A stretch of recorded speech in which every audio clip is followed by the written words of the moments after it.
Hola, yo Juliana Gómez. En esta oportunidad les quiero explicar 3 capítulos del libro Estado, Poder y Gobierno de Norberto Bobbio. Para esto he diseñado un mapa conceptual que recoge los conceptos fundamentales de cada capítulo.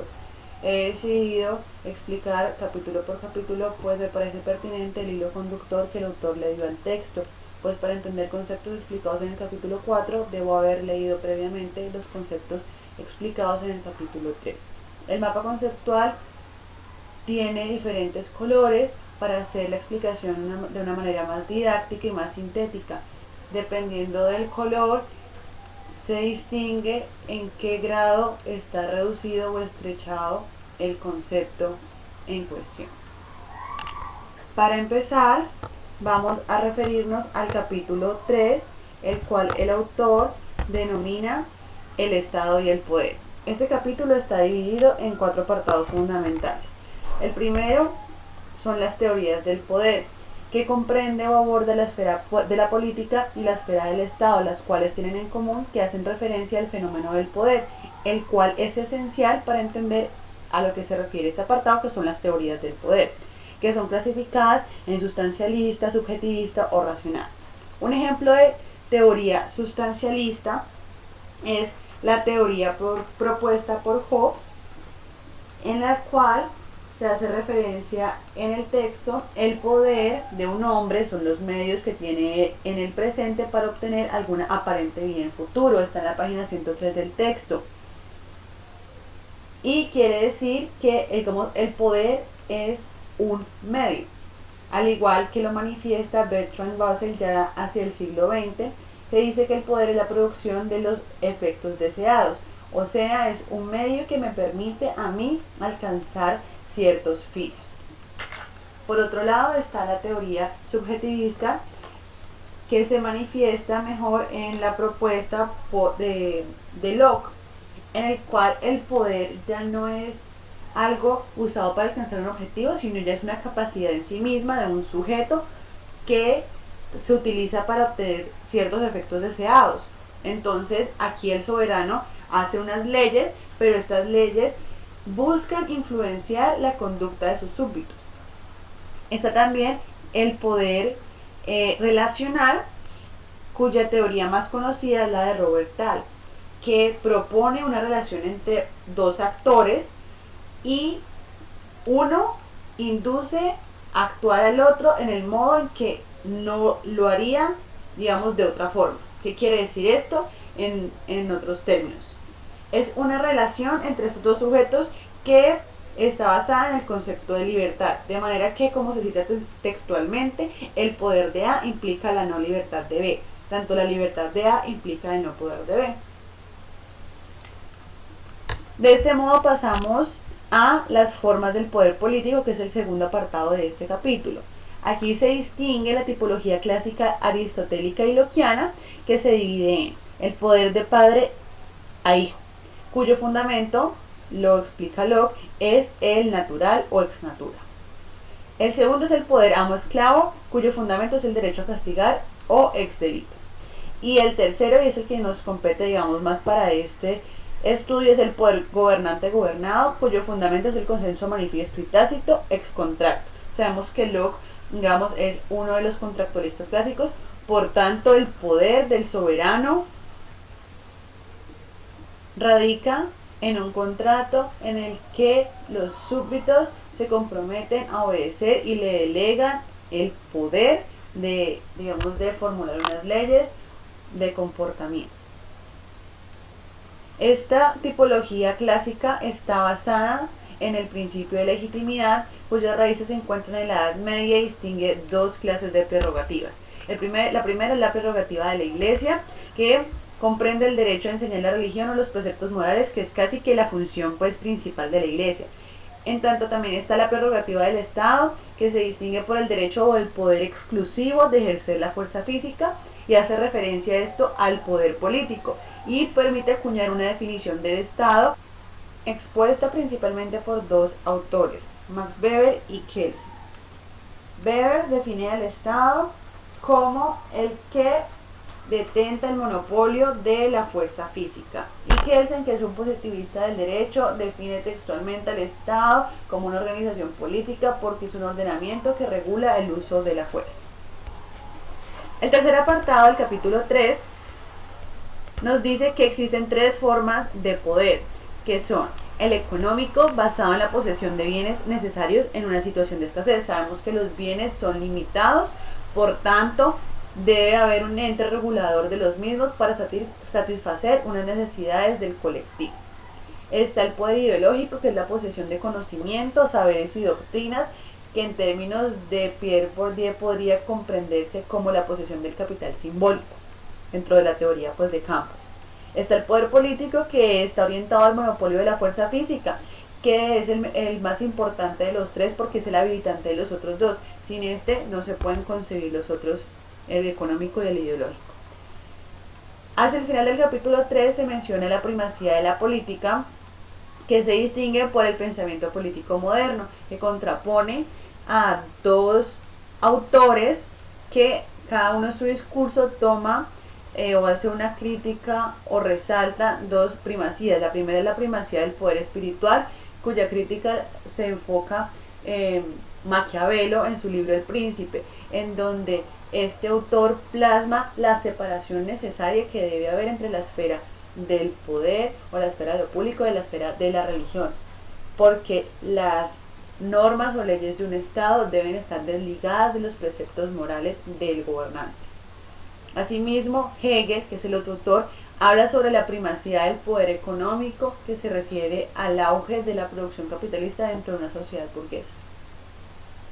Ese pensamiento político moderno se manifiesta entonces, y básicamente el distintivo de la independencia del juicio político y el juicio moral, como ya se dijo, y que lo enuncia enfáticamente Maquiavelo.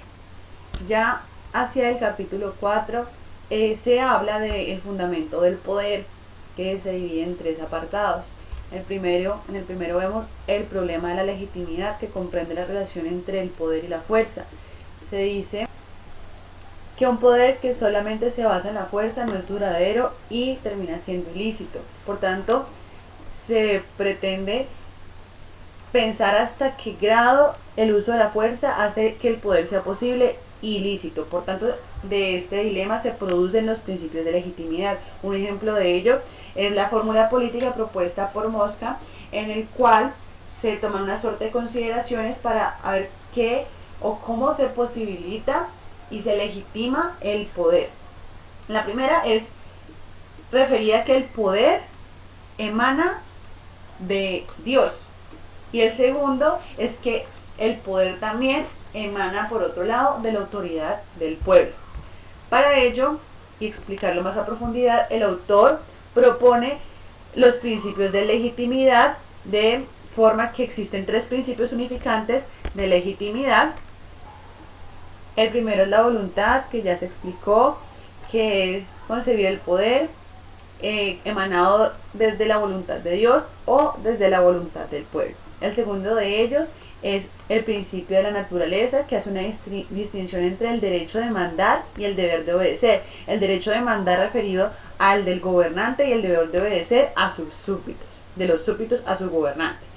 El tercer principio unificante es el de la historia y comprende dos posturas que se contraponen. La primera es la conservadora y la otra es la revolucionaria. La conservadora dice que se debe mantener un statu quo y que la situación actual es la adecuada, por tanto debe prolongarse en el tiempo, mientras que la revolucionaria manifiesta que debe haber un cambio en la sociedad en el cual se modifique el orden en que los sucesos y las disposiciones se vienen dando.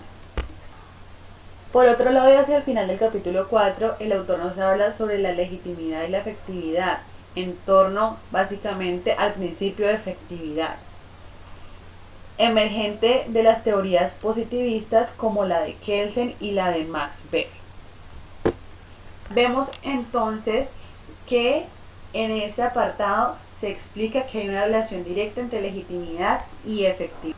Es decir, existe la consideración de que solo el poder efectivo es legítimo, tal y como lo propone Kelsen, que ya se mencionó, y como distingue Max Weber en sus tipos ideales de poder legítimo. está el poder tradicional, que es aquel que se basa en la tradición precisamente de una forma de gobernar. Por ejemplo, una monarquía. El poder lo detenta el rey y, digamos, cuando éste ya no esté en el poder, seguramente estará un sucesor que por línea hereditaria será de su misma familia. Es una forma, digamos, que no se cuestionó sino hasta después de la Edad Media, pero era un poder que venía de mucho tiempo atrás y la gente lo aceptaba, el pueblo lo aceptaba como algo legítimo porque era una práctica continua. Está también de otro lado el poder legal, que es aquel que emana propiamente de las leyes, es el propio, digamos, de las sociedades democráticas, en el cual mediante el voto se le otorga a un gobernante la potestad de dirigir el pueblo y basado obviamente en unos preceptos constitucionales establecidos, refrendados en un documento que se conoce como Constitución y obedece a unos principios del derecho. Está asimismo, y por último, el poder carismático, que es aquel poder que emana de las capacidades intrínsecas en un líder. Se refiere entonces al tipo de poder personalista, en el cual, como ya se dijo, lo que importa son las capacidades extraordinarias de convocar, de mover masas de una persona. Ya llegamos pues al capítulo 5, llamado Estado de Derecho. Este capítulo se divide a su vez en 5 apartados fundamentales. El primero de ellos, denominado los elementos constitutivos del Estado. Estos son 3 y ya los trabajamos en el mapa conceptual anterior de Foucault y Maquiavelo, son el pueblo, el territorio y la soberanía. Luego el segundo apartado se denomina el gobierno de las leyes y propone un interrogante que yo resumo en ¿qué leyes debe obedecer un gobernante? Se encuentran 2 caminos para responderlo. El primero nace de la perspectiva o enfoque naturalista del derecho, y es que existen leyes naturales que están por encima de las personas a las cuales se debe obedecer, por ende el gobernante está sujeto a estas leyes naturales. La segunda es la que se denomina la leyenda de Licurgo, que cuenta que en el comienzo de un buen gobierno, donde un hombre muy sabio, un gran legislador, le da a su pueblo una constitución para que los futuros gobernantes de su pueblo se apeguen rigurosamente y la sigan con tal de que hagan una buena gestión. Se dice en este apartado además que las leyes no pueden estar sometidas a pasiones. Hacia el tercer apartado de este capítulo 5, denominado los límites internos, se dice que precisamente unos límites dentro del derecho privado del poder del gobernante, y obedece principalmente a la separación de poderes en 2 momentos. La primera es la división del poder legislativo entre el rey y el parlamento, es decir, hay una figura cabeza de gobierno, pero también hay un parlamento que le hace contrapeso a esa figura. El segundo es la separación de los 3 poderes en lo que se conoce obviamente como el ejecutivo, el legislativo y el judicial, que permite que el poder se disperse y no se concentre en una sola persona. Esto se entiende como el constitucionalismo y sugiere que existen derechos constitucionales que se deben respetar, pero también se deben proteger y asegurar. Por otro lado, existen unos límites externos. Esto se refiere al límite o los límites entre estados. Supone que el poder no es ilimitado en el interior de un territorio, pero tampoco lo es internacionalmente o en lo externo. Entonces, se produce mediante un proceso de vinculación y desvinculación. En ejemplo de ello están los estados europeos, pues que en su proceso de formación de estados constantemente estaban o perdiendo o ganando territorio. Digamos que se movía una tensión entre adquirir y mantener un territorio, que es lo que se menciona constantemente en El Príncipe de Maquiavelo. Así hemos llegado al final del mapa conceptual. Espero que hayan entendido mi planteamiento. Al final debí ir un poco más rápido debido a que se limita un poco esto a los 15 minutos que me corresponde hablar. Cualquier duda, espero comentarios en la plataforma virtual y que estén muy bien. Muchas gracias.